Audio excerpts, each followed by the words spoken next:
దేవునికి స్తోత్రాలు. అందరికీ వందనాలండి. వాక్యం చూసుకుందామండి. ఆదికాండము 3వ అధ్యాయము 9వ వచనము. దేవుడైన యెహోవా ఆదామును పిలిచి, నీవు ఎక్కడ ఉన్నావనెను. ఆదామును గురించి, సృష్టిని గురించి మనందరికీ తెలిసిన విషయమేనండి. ఒక్కసారి జ్ఞాపకం చేసుకుందామండి. ఆది యందు దేవుడు భూమి ఆకాశములను సృజించెను.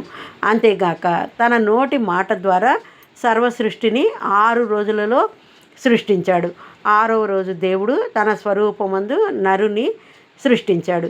మరియు నరుడు ఒంటరిగా ఉండటం మంచిది కాదని వాని కొరకు నారిని, అంటే సాటి అయిన సహకారిగా నిర్మించాడు. వారిరువురిని ఏదెను తోటలో ఉంచి ఫలవృక్షాలను ఆహారముగా ఇచ్చాడు. మరియు ఆ తోట మధ్యలో జీవవృక్షమును, మంచి చెడ్డల తెలివినిచ్చు వృక్షమును మొలిపించాడు.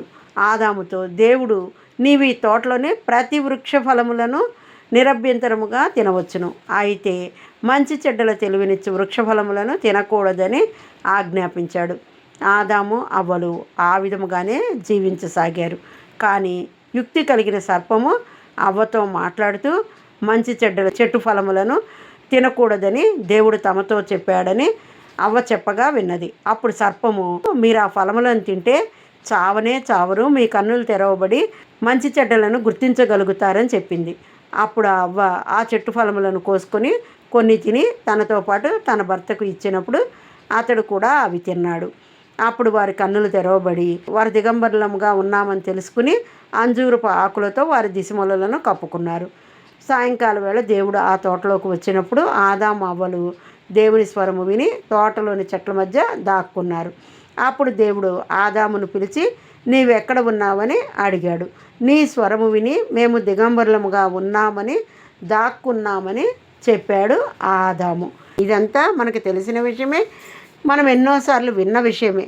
కానీ నీవు దిగంబరముగా ఉన్నావని నీకెవరు చెప్పారని దేవుడు అడగ్గా ఆదాము దేవునితో జరిగిందంతా చెప్పాడు. అప్పుడు దేవుడు వారికి చర్మపు చెక్కాయలను చేసిచ్చి వారిని తోట నుంచి బయటకు పంపేసి నేలను సాగు చేసుకుని జీవించమని చెప్పాడు. మొట్టమొదటి ఆజ్ఞాతిక్రమము చేసిన వారు ఆదాము అవ్వలు. దేవుడు చెప్పిన మాటకు లోబడకుండా వారి ఇష్టానికి లేదా పొరుగువారు చెప్పిన మాటలకు ప్రలోభపడి వారు ఆజ్ఞాతిక్రమం చేయటాన్ని బట్టి పాపంలో పడిపోయారు, శాపంలో పడిపోయారు. ఎంతో చక్కగా తోటలో హాయిగా సుఖమనుభవిస్తూ చెట్ల ఫలాలు తింటూ జీవించవలసిన వారు ఏ విధమైన పరిస్థితిలోకి నెట్టివేయబడ్డారో అది తెలియచేస్తుంది అక్కడ వాక్యం. అదే విధముగా మరి నీవును దేవుని ఆజ్ఞకు లోబడక నీ ఇష్టానికి జీవిస్తున్నావా? దేవుని మాటకు విలువీయక లోకస్తుల మాటలకు, క్రియలకు ఆకర్షింపబడి దేవునికి దూరమైపోతున్నావా? అసలు నీవెక్కడ ఉన్నావు? దేవుని సన్నిధిలోనా లేక లోకంలోనా? దేవునికి సమీపస్తులుగానా లేక దూరస్తులుగానా? నీ జీవన విధానం ఎలా ఉన్నదో ఒక్కసారి నిన్ను నీవు పరిశీలన చేసుకో. దేవుని ఆజ్ఞలను అనుసరింపక లోకమును, లోకంలోని ఆకర్షణలను ప్రేమించుతున్నావా? లోకం అనేది రంగురంగుల ఇంద్రధనుసు వలె ఉండి మనలను ప్రలోభపరుస్తుంది. తిను, సుఖించు అని ప్రేరేపిస్తుంది. ఒకసారి వాటికి లోబడితే మీ జీవితంలో పాపానికి చోటిచ్చిన వారవుతారు. ఈలోని పవిత్రతను కోల్పోతారు. మనుష్యునిలోని శరీరాశ, నేత్రాశ, జీవపుడంబములకు మూలము ధనాశ. డబ్బుంటే దేనినైనా కొనుక్కోవచ్చు, సుఖభోగాలను అనుభవించవచ్చు అనుకుంటాడు. డబ్బు సంపాదనే ధ్యేయంగా బతికే క్రమంలో ఎదురయ్యే అనేక ముళ్ళకంపలను దాటే ప్రక్రియలో పాపానికి తావిచ్చి అక్రమ మార్గంలో అన్యాయంగా డబ్బు సంపాదిస్తుంటాడు.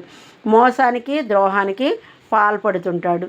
నేటి లోకం తీరు ఎలా ఉందంటే ఒకరు బాగుంటే వారిని చూచిన ఎదుటివారు ఓర్వలేని స్థితి, లేదా అయిన వారే అంటే సొంత వారే బంధువులే కూడా అసూయకు లోనవుతున్నారు. మనసారా మాట్లాడుకోలేకపోతున్నారు. ఒకరిని బట్టి ఒకరు సంతోషించలేకపోతున్నారు.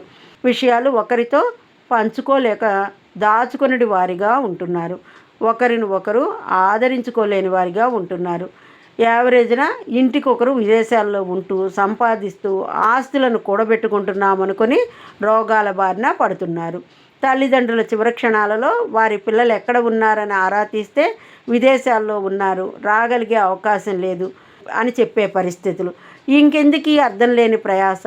కలిగిన దానితో తృప్తి కలిగి దేవునితో ఉండేటి వారిగా ఉన్నట్లయితే ఎలాంటి సమస్యలనైనా అందరూ కలిసి దేవుని కలిగి పోరాడి గెలిచేటి వారిగా ఉన్నట్లయితే ఆ సంతోష సమాధానాలే వేరు.